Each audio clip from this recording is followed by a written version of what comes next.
Good evening, everyone, and welcome to Digging Deeper number 267. The purpose of our Digging Deeper moments is to take God's Word to God's world, and we're so glad that you've joined us. Last week, we began a new series called How to Outline a Chapter of the Bible for a Better Understanding. We began by looking at the three primary types of outlines that the Hebrew writers of the Old Testament used: linear, parallel or panel, symmetrical or chiastic. So there's really three. There's linear, ABC, parallel, ABC, ABC, also called a panel, and symmetrical, ABC, CBA. Tonight, we want to see how the New Testament writers use these same three outlines. The first is linear. A linear outline, as I said, is one that goes in sequential order, 1, 2, 3, or ABC. We see this in the book of Revelation. The book of Revelation actually unfolds in linear fashion. This became obvious to me about 10 years ago when I discovered that the book of Revelation is arranged in the same order as a worship service in the Temple of Jerusalem. A temple worship service unfolded in linear fashion, beginning, middle, and end. The beginning of a temple worship service was marked by the blowing of the silver trumpets. The book of the Revelation begins the same way. In Revelation 1:10, it says, "I was in the Spirit on the Lord's day and heard behind me a loud voice as of a trumpet." The middle of a temple worship service was marked by a half hour of silent prayer and the burning of incense on the golden altar of incense. We see the same thing in the book of Revelation. Revelation 8:1-4 says, "When he opened the seventh seal," he being Jesus, "there was silence in heaven for about a half an hour. And I saw the seven angels who stand before God, and to them were given seven trumpets. Then another angel, having a golden censer, came and stood at the altar.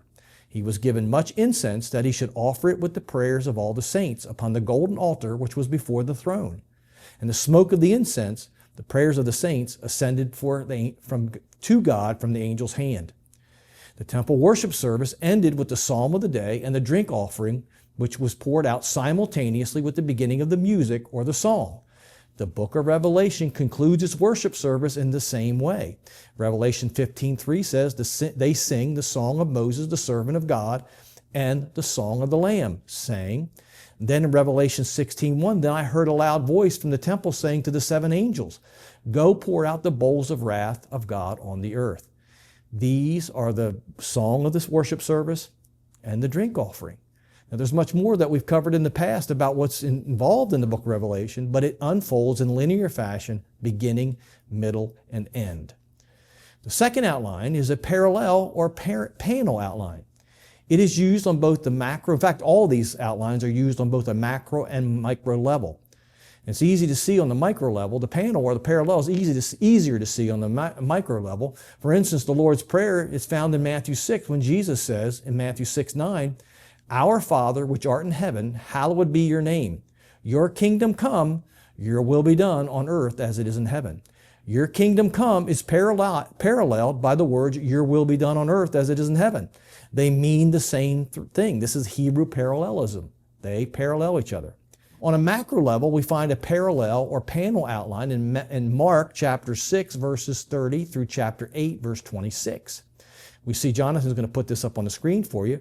We see letter A, Mark 6:30 through 44, the feeding of the 5,000. Letter B, 6:45 through verse 56, the crossing of the sea. Letter C, we see Mark 7:1 through 23, a dispute with the Pharisees. In Mark 7:24 through verse 30, a discussion about bread.